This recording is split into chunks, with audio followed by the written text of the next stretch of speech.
Ok, Shabbat Shalom. Buenos días a todos. En este espacio, ¿sabes que aunque a mí me gusta más predicar, me siento más cómodo predicando? No digo que soy predicador, ¿sabes? Me gusta más predicar, me siento más cómodo predicando. Pero es un espacio, aunque no creo ser buen maestro, o a lo mejor sí lo soy, pero no me he esforzado, ¿sabes? Lo cual es peor, tú sabes. Es peor porque si el Señor te dio el talento y el don, pero tú no te esfuerzas, entonces es peor que no tener el talento, ¿no te parece? Entonces,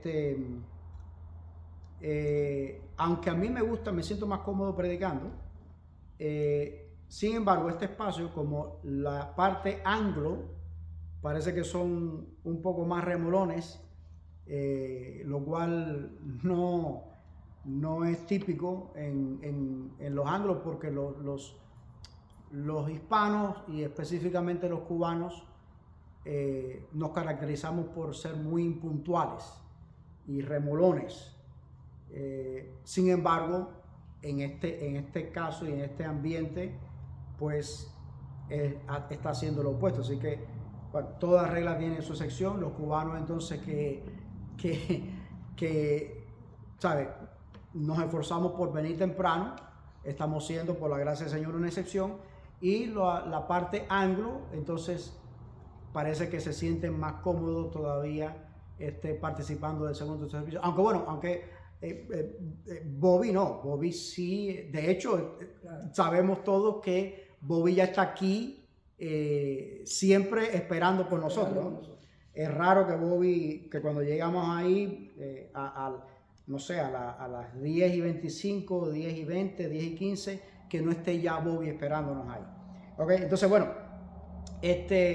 sin embargo, aunque extrañamos a nuestros hermanos angloparlantes, y yo me siento más cómodo predicando que enseñando, aunque en el Nuevo Testamento no hay diferencia, tú sabes, no sé si cuánto lo sabemos, pero en el Nuevo Testamento no hay diferencia entre predicar y enseñar. La predicación, yo creo que el profe Alberto, que es un didáctalo consumado, un pedagogo experimentado, sumamente experimentado, y con el tiempo que lleva ya, que realmente no es mucho, pero con el tiempo que lleva ya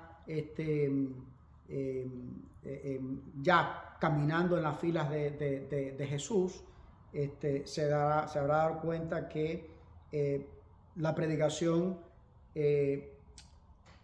tiene de oratoria eminentemente, pero también tiene de enseñanza. Y también la oratoria, aunque no sea un sermón, aunque no sea una homilía, también tiene de enseñanza, porque cada vez que uno se dirige a un auditorio, entonces estás dando información, y esa información es aprendible, y esa información debería ser didáctica, ¿tú me entiendes?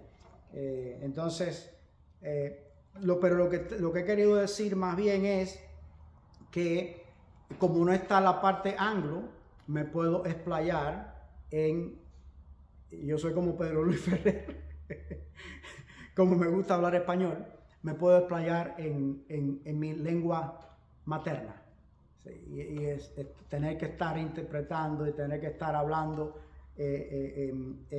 saltando de un idioma para otro, es una, es una empresa muy incómoda y engorrosa. Lo que pasa es que gracias al Señor, la gloria sea para Él ayuda a uno. Te estábamos diciendo, yo estaba orando por un asunto que le corresponde a la congregación, no lo voy a expresar públicamente para que los que nos van a estar viendo por YouTube y las diferentes plataformas no necesitan saberlo. O sea, no es un secreto, pero no hace falta que se los diga. Y estaba orando, y yo decía en la oración, yo le reclamaba al Señor esta promesa que Él dio, que dice que todo don perfecto viene de Dios. Bueno, realmente no, ¿sabes? Realmente no dije esa no fue yo dije dos promesas de la palabra del Señor, a quien Dios llama, capacita, y la otra que aquel que hizo la buena obra en vosotros la perfeccionará hasta el día de Jesucristo. Bueno, ahora se me ocurre entonces esta otra, y es que todo don perfecto viene de Dios. Creo no, estoy seguro que está en el Nuevo Testamento. Y si todo don perfecto viene de Dios. Entonces, bueno, pues vamos a encontrar nuestras Biblias en Colosenses capítulo 3, versículo 14. Y yo le estaba diciendo fuera de cámara, y específicamente refiriéndome al profe Alberto, que la semana pasada, el Shabbat pasado, de hecho, habíamos estado hablando acerca de algo parecido, si no igual incluso, acerca de, entre otras cosas, hablamos de una barandilla de cosas, porque ya tú sabes que yo hablo por los codos y salto de un lado para otro. Soy un parlanchín hiperkinético, o tengo hiperkinesia verbal, y es una de las, hablamos de diferentes cosas la semana pasada en lo que nos bajamos del carro y nos dirigíamos para aquí, para el santuario, y hablábamos acerca de eso. Bueno, hablaba yo, Colosenses capítulo 3, versículo 14, acerca del amor.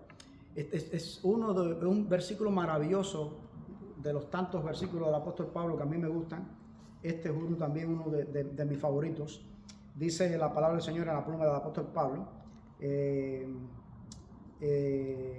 versículo 14, un versículo muy corto.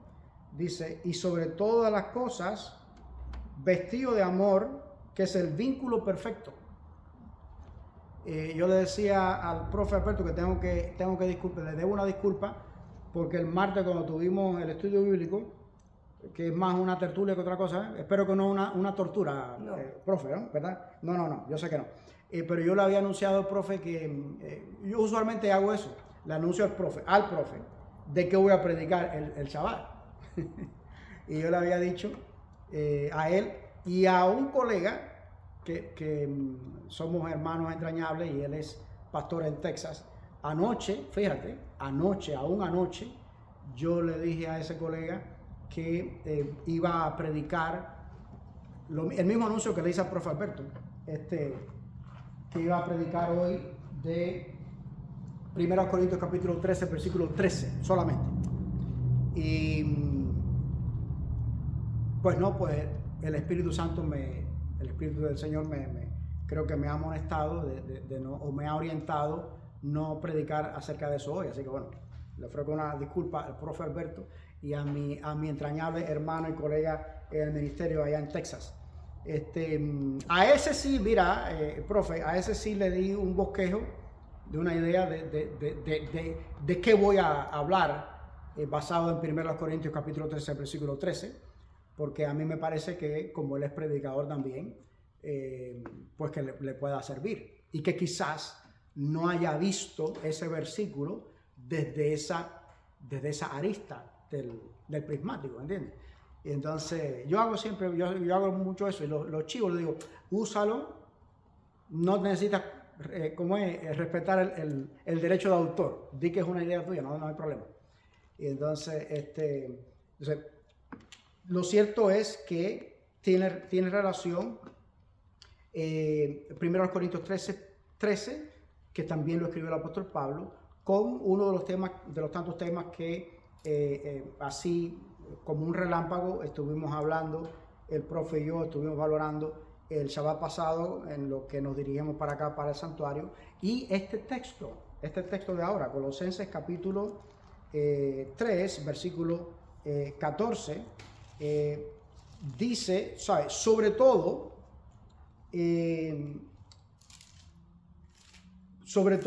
ejercitar o ejercer el amor los unos con los otros, que es el vínculo perfecto.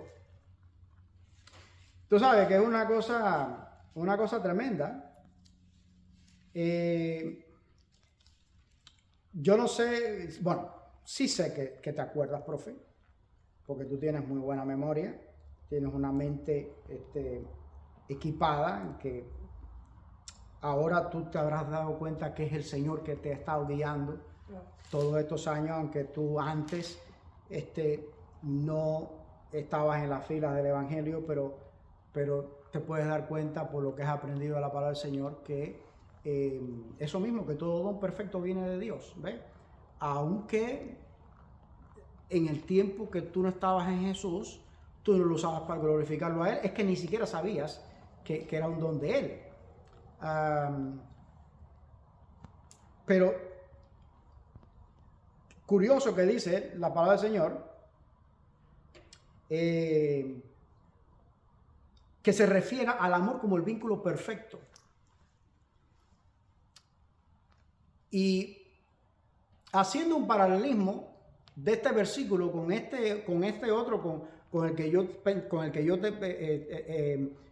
seleccioné para usarlo como plataforma para lanzarme de ahí para predicar el sermón que iba a predicar hoy, que ya no va a ser para hoy, va a ser, si Dios quiere, para el Shabbat que viene.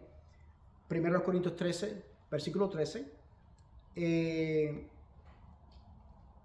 que trata también acerca del amor, ese capítulo completo del 1 Corintios 13, aunque les doy un abreboca y advertirlos de antemano que no voy a predicar acerca del amor el Shabbat que viene, usando 1 Corintios 13, versículo 13. Así que, bueno, va a ser una sorpresa, pero ¿sabe cómo el Espíritu Santo usa al apóstol Pablo para magnificar el amor? Fíjate, cuántos otros atributos y cuántos otros dones y cuántos otros talentos y dones del Espíritu Santo le ha dado el Espíritu Santo, nos ha dado el Espíritu Santo como congregación, como pueblo y también individualmente, por supuesto, porque este pueblo se conforma por individuos, está conformado por individuos, ¿sabes? Conocimiento, sabiduría, los libros sapienciales, particularmente, profe, Proverbios, Proverbios sobre todo, Eclesiastés también bastante, pero Proverbios sobre todo, ya el libro de Proverbios, que es uno de los libros sapienciales, ya tú has recibido esta información, tratan acerca justamente de eso, de la sapiencia, de la sabiduría. Es filosofía, filosofía pura, y no solamente filosofía pura, sino que filosofía pura aplicable. Es una cosa tremenda. Yo creo que deberíamos, el profe y yo, ahondar un poco más en ese tema de Proverbios y Eclesiastés, que son libros para mí fascinantes. De hecho, son mis dos libros favoritos de la Biblia. Son mis libros favoritos de la Biblia, Proverbios y Eclesiastés. Y son los libros que yo, a todo principiante que está iniciándose en la vida de la fe, en la vida cristiana, y que no tienen mucho conocimiento de la palabra de Dios, o que ya llevan, como por ejemplo estas hermanas que llevan muchos años ya en las filas del Evangelio, pero su experiencia con la palabra de Dios me parece que no está al nivel que debería estar. Entonces yo le digo, empieza leyendo Proverbios y Eclesiastés, y después por ir para allá vamos a ver qué pasa. Se enfoca mucho Proverbios y Eclesiastés en la sabiduría. ¿Y qué cosa es la sabiduría? ¿Ves? Y el mismo Señor lo saca a relucir, pero enseña qué cosa es la sabiduría. Da la definición de sabiduría, que es el mismo Dios el que da la definición. Así que no hay ninguna otra definición que pueda entonces competir o compararse siquiera con esa definición que la da justamente el mismo Dios. Pero mira, ves cómo el Espíritu Santo inspira al apóstol Pablo para que magnifique el amor. O sea, no la sabiduría, no el conocimiento, no el ganar almas para el reino de los cielos, no el contribuir en la cestica para el adelantamiento de la hora. Y a propósito, al poner ahí, aunque sea un kilito, sabe que nosotros lo recibimos con mucho agrado, no nos ofende. Si pones un kilito, si lo que echas ahí es un kilito, nosotros lo recibimos con mucho agrado, no nos vas a insultar, no nos vas a ofender. También se predica el evangelio así, también se adora a Jesús así, se predica el evangelio así también, porque ese dinerito se usa entonces para fomentar la obra de Dios, ¿no? En este mundo que estamos viviendo, no solamente el capitalismo, también en el socialismo, aún para predicar el evangelio se necesita plata, se necesita dinero, ¿verdad que sí? Entonces, no destaca esas cosas el Espíritu Santo por medio del apóstol Pablo. Dice, y sobre todo estas cosas, vestidos de amor, que es el vínculo perfecto. Ahora, miremos cómo, prestemos atención, a ver si podemos percatarnos. No tenemos que ser ningunos genios, ni siquiera estudiar teología en una facultad de teología para darnos cuenta de esto. El versículo empieza, y sobre todo, es decir, esto implica ¿qué cosa? Estamos leyendo no solamente las líneas de la Biblia, ¿sabes? Que he estado haciendo mucho énfasis en eso, en que para tener comunión con el Señor por medio de su palabra, va a ser útil, que, por supuesto, que oremos, que leamos la Biblia, pero que leamos no solamente las líneas, sino las entrelíneas. ¿Sí? Para poder entender la palabra del Señor, enfocarnos no solamente en lo que dice, sino en lo que no dice. Porque cuando no dice algo, también eso puede ser muy elocuente y muy explicativo.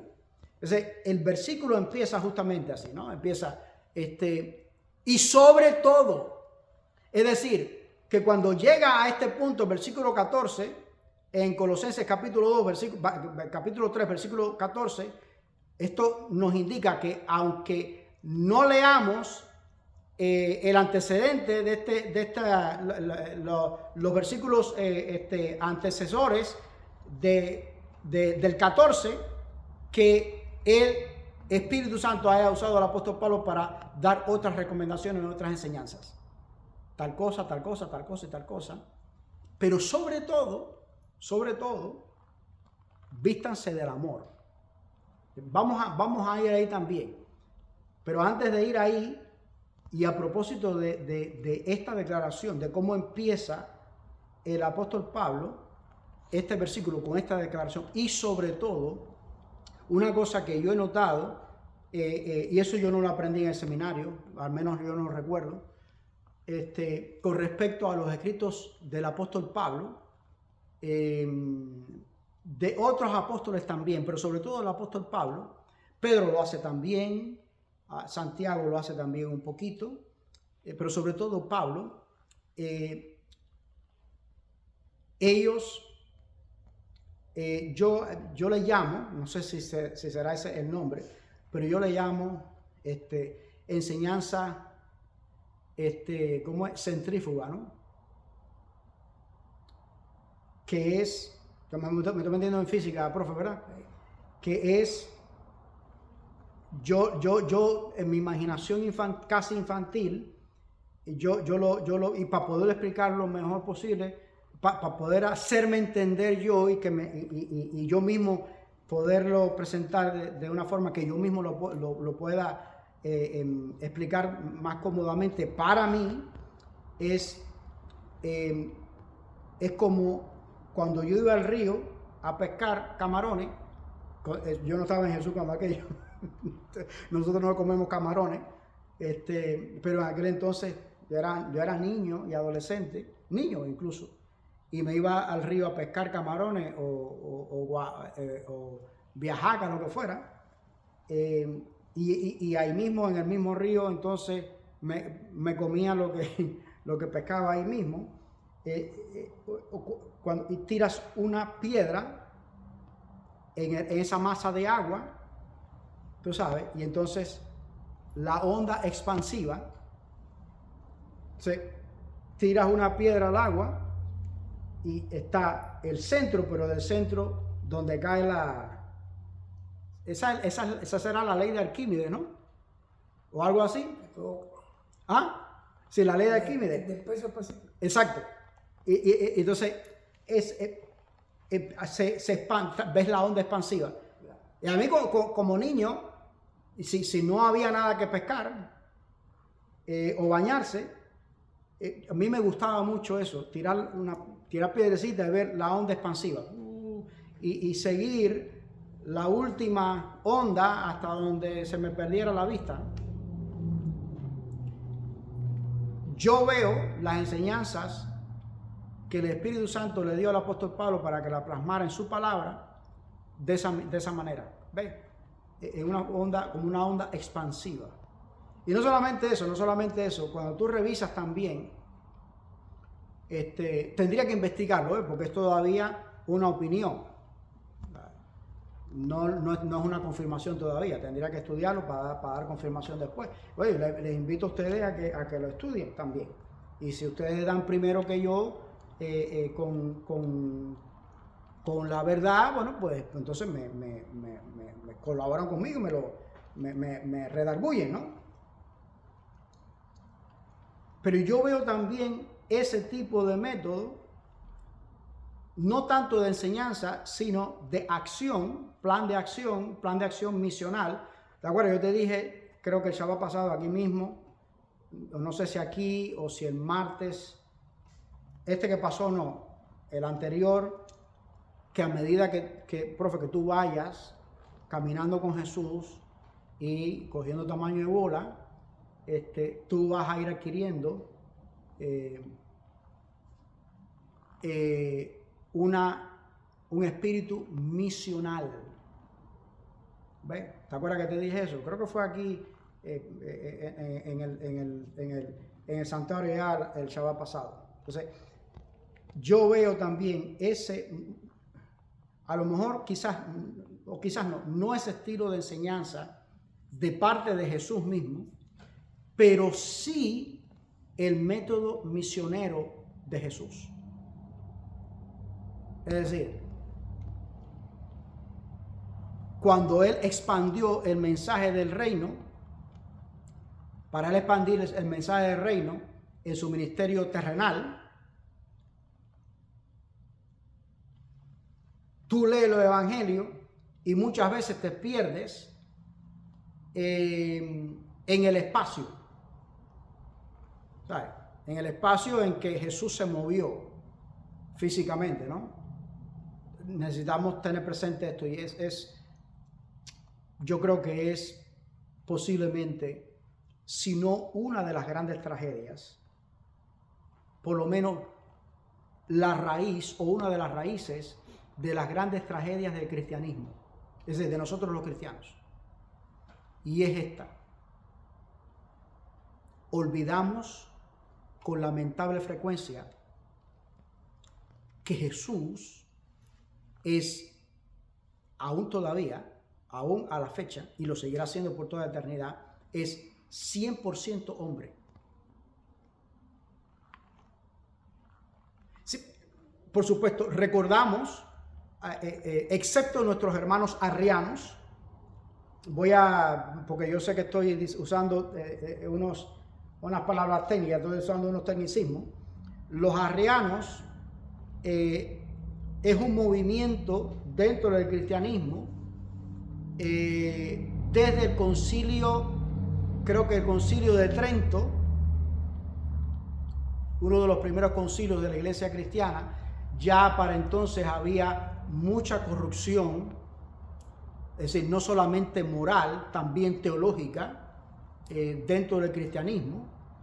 Y si no recuerdo mal, no recuerdo si fue el concilio de Trento o el de Nicea, creo que fue el de Nicea, donde una de los puntos de la agenda del concilio fue justamente la divinidad, y es más específicamente la divinidad de Jesús, el carácter divino de Jesús. Entonces, uno de los paladines de entonces, en aquel concilio de Nicea, creo que era el concilio de Nicea, se llamaba Arrio, era un obispo. Ya en aquel entonces, propiamente, la Iglesia Apostólica Romana, la que la que subsiste hasta hoy.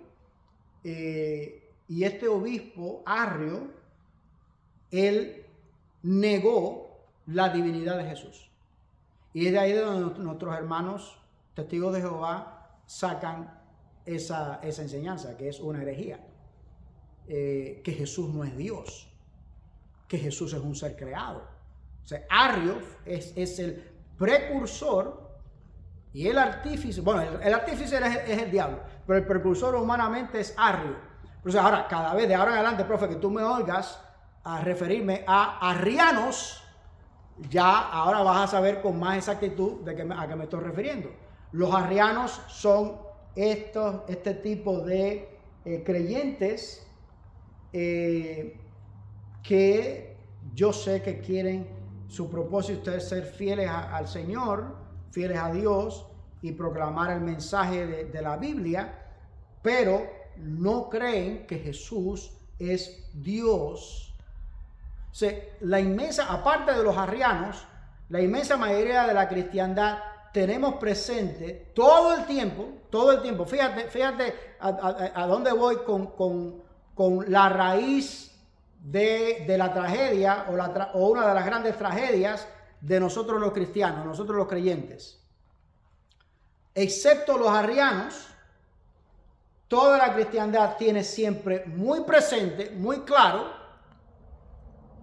quizás no lo saben explicar, no teológicamente, no bíblicamente, no sofisticadamente, como una mente entrenada para eso, pero sí tienen presente y tienen claro que Jesús es 100% Dios. Para mí, la tragedia consiste en que olvidamos la humanidad de Jesús 100%. Me parece a mí, es mi opinión. Eso es otra cosa que pudiéramos y deberíamos, yo creo, investigar. Si es que es una opinión, si está basada, está fundamentada esta opinión mía, personal, o no. A mí me parece eso, a mí me parece que nos falta más la fe, fallamos más en la fe, los creyentes, por olvidar no que Jesús es 100% Dios, sino que Jesús es 100% Dios, hombre. ¿Por qué tengo esta opinión? De nuevo, es una opinión, todavía es una opinión. ¿Por qué tengo esta opinión? Porque al olvidar la humanidad de Jesús, olvidamos que si yo paso por pruebas y dificultades y sufrimientos, Él las pasó y todavía peor, como hombre. Mira, uno de mis textos favoritos de la palabra de Dios, también escrito por el apóstol Pablo, está en Hebreos, no recuerdo exactamente en qué cita de Hebreos, pero me acuerdo completamente, me sé de memoria el texto. Dice la palabra del Señor, también lo escribió el apóstol Pablo. Dice, no tenemos, mira qué cosa tan maravillosa, de cuánto confort, de cuánta certeza y cuánto ha enriquecido mi fe. Yo espero que la de ustedes también, de los que nos están escuchando, tener este versículo presente. Dice el Señor en su palabra, por medio del apóstol Pablo en Hebreos, dice, porque no tenemos un sumo sacerdote que no se pueda compadecer de nosotros. Y fíjate, este versículo, este texto, muchos otros más, pero este texto para mí es una confirmación de que esta opinión que yo estoy emitiendo, de que raíz de una de las grandes tragedias de nosotros los cristianos es olvidar que Jesús es 100% humano. Este versículo está presentando esa calidad de Jesús y ese ministerio de Jesús, no como Dios solamente. Yo creo que se enfoca más todavía en la humanidad de Jesús. ¿Por qué razón? Dice la misma palabra del Señor, si no recuerdo mal, también en los escritos del apóstol Pablo, que Dios no puede ser tentado. Ahora, vamos aquí, profe, a adentrarnos en, yo creo que es casi un silogismo, ¿verdad? Casi un silogismo, porque es una afirmación que se desarrolla y es comprobada al final en la conclusión, ¿verdad? Ese es el silogismo, que va y entonces la tercera parte confirma la primera parte. ¿Es así el silogismo? Bueno, por lo menos para mí el silogismo es así. Pero seguramente tú has chocado mucho con el silogismo, sabes qué cosa es un silogismo. ¿Ves? Dice la palabra del Señor, si no recuerdo mal también en los escritos del apóstol Pablo, que Dios no puede ser tentado. Uno. Pero voy a esta otra parte, vamos a esta otra parte. Partimos también de la premisa, partimos de esa premisa, pero seguimos con esta otra, Jesús, la divinidad de Jesús. Y número tres, pero Jesús sí fue tentado. Y fue tentado, es que, imagínate tú, el diablo, y esto es otra parte también, familia, que yo creo que erramos en la fe muchas veces y no crecemos, nos quedamos estancados en el crecimiento espiritual porque también tampoco lo entendemos. Tampoco lo entendemos. ¿Cómo funciona el enemigo de las almas?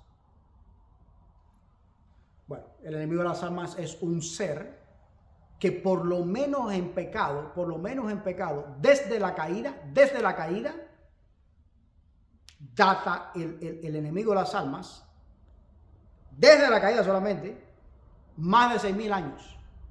Es decir, o sea, hay un dicho muy hispano, muy iberoamericano y muy español, muy castellano, que dice, más sabe el diablo por viejo que por diablo. ¿Verdad que sí? Porque es eso. El enemigo de las almas lleva una carrera solamente terrenal, más de 6,000 años, sin contar, porque no lo sabemos, sin contar desde que él realmente se reveló, porque la primera tentación, el primer pecado no surgió en el Edén, no sé cuánto nos damos cuenta de eso, surgió en el cielo. Para llegar el diablo a tentar a Eva, hay un precedente de que no sabemos de cuánto tiempo pudo haber sido, ¿qué? No sé, años, siglos, qué sé yo. ¿Cuánto tiempo? Que ya él se había revelado y de hecho, ya había sido expulsado del cielo. Es decir, sin contar con ese tiempo previo que todavía él estaba en las cortes celestiales, contando desde que tienta a Eva hasta la fecha, más de 6,000 años de experiencia. Entonces, partimos de esa premisa. Dios no puede ser tentado. Número 2, Jesús es Dios. Y número 3, pero Jesús fue tentado. A ver, ¿cómo explicamos entonces eso? Y es, por cierto, uno de los tantos argumentos, porque usan muchos argumentos, que los arrianos toman a favor de ellos. Es decir, los que creen que Jesús no es Dios.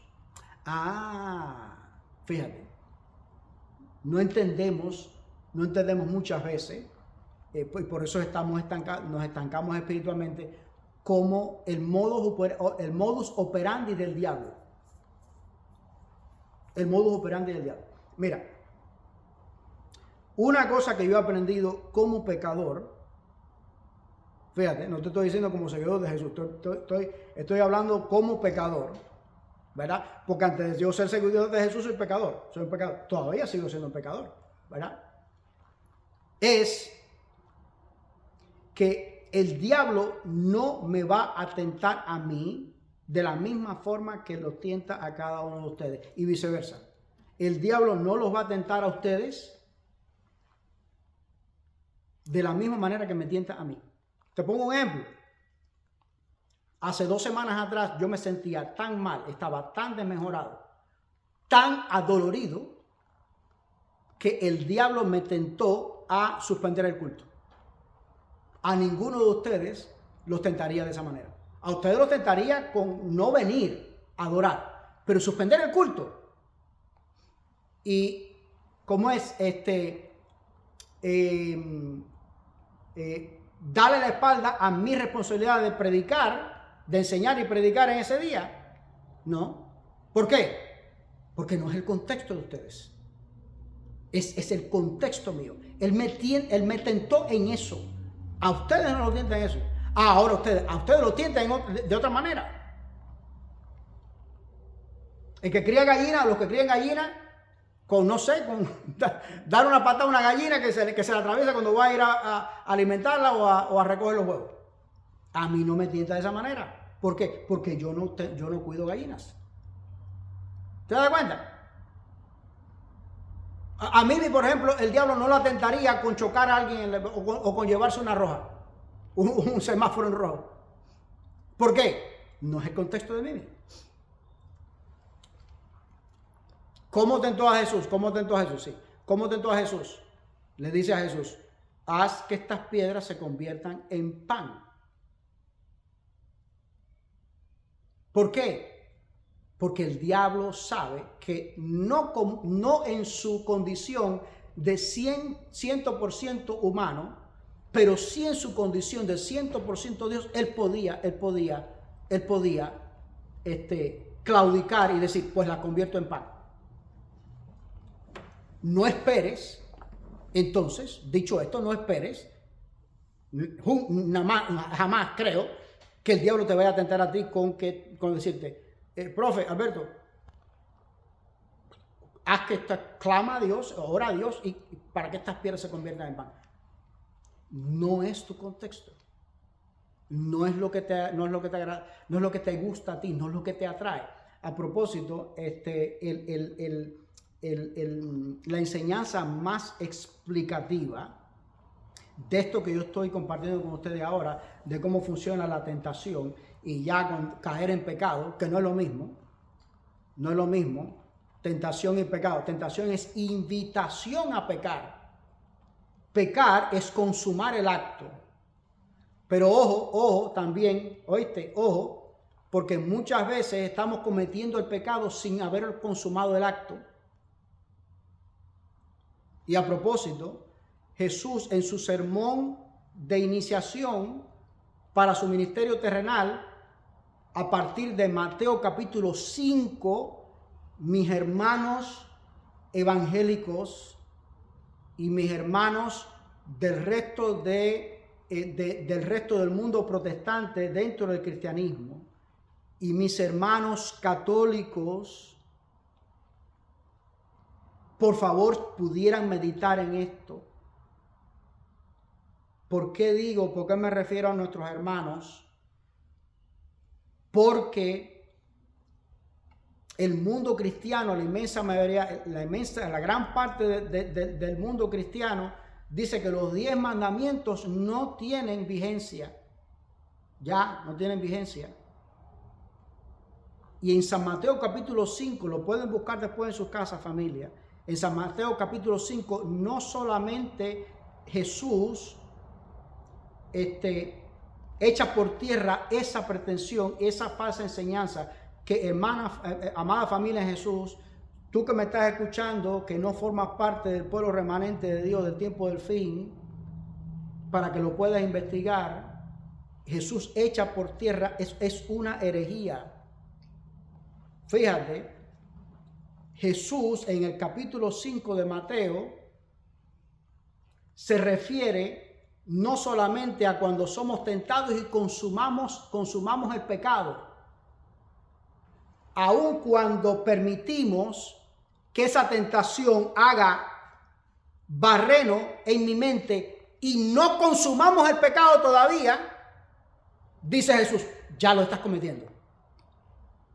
¿Te pongo algún ejemplo? Vamos allá.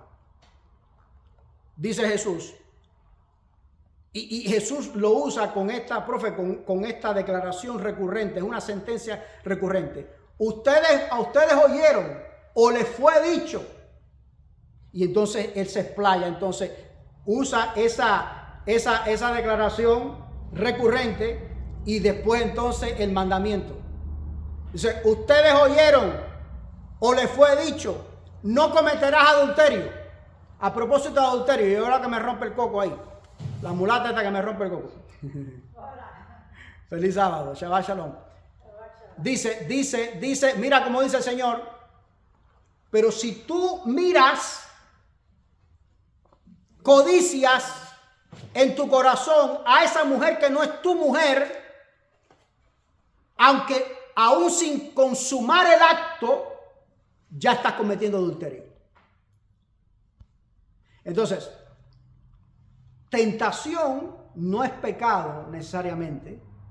No cuando el enemigo de las almas hace la invitación. Pero si tú a esa tentación pero te quedas ahí con esa tentación en la cabeza, entonces ya estás consumando, es decir, no has consumado el pecado, pero ya está, es como si estuvieras cometiendo el pecado. Fíjate, Enriquito Muere, que era un cristiano de allá de Puerto Padre, y descansa en el Señor ya. Él, pobrecito, era claro que no tenía el don de la predicación, de la enseñanza, pero es uno de esos cristianos que cada vez que yo me acuerdo de él, yo crezco espiritualmente. Y él decía, lo decía mucho, siempre lo decía, tú no puedes evitar que un pájaro sobrevuele por encima de tu cabeza. Esa es la tentación.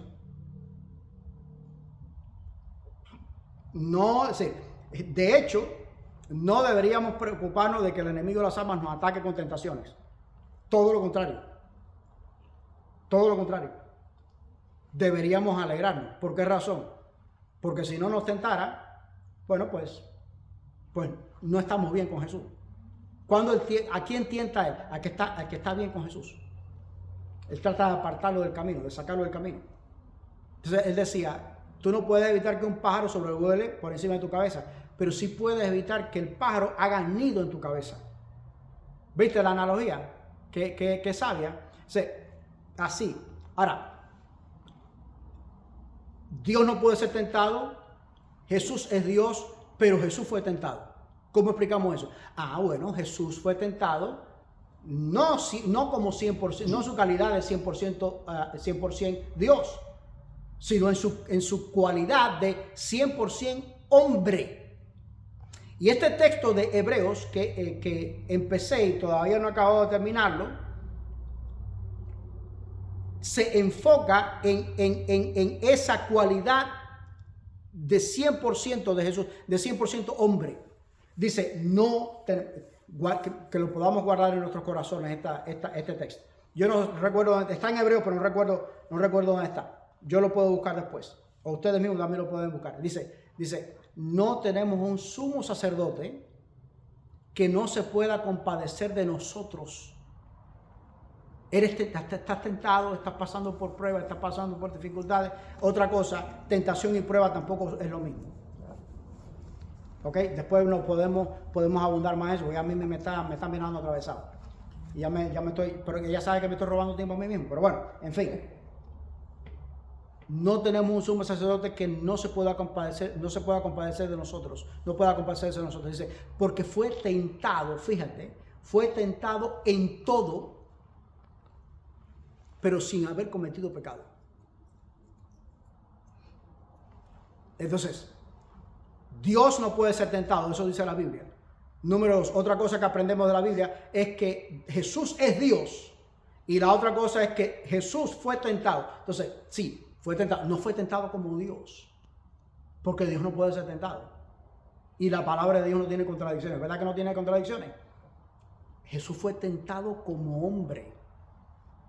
Ahí sí. Y no solamente que fue tentado, es que dice Hebreos, este versículo que acabo de compartir con ustedes, dice que fue tentado en todo. Ahora, ahí se nos presenta otro conflicto teológico, profe. Le llamamos en teología, ¿cómo le llamamos en teología? Que es una dicotomía, es una contradicción, ¿no? O una aparente contradicción. Tensión teológica, se llama tensión teológica, le llamamos los teólogos, ¿ok? ¿Fue tentado Jesús en todo? ¿Ese todo es verdaderamente todo? ¿O no? Vamos a dejarlo ahí. Échale lápiz a eso, profe. Deja que el Espíritu Santo te haga barrenillo ahí. Fue tentado. ¿Qué quiere decir que Jesús? ¿Qué quiere decir la palabra de cuando dice que Jesús fue tentado en todo? Gracias por su atención, amada familia de Jesús. Nos preparamos para el segundo servicio.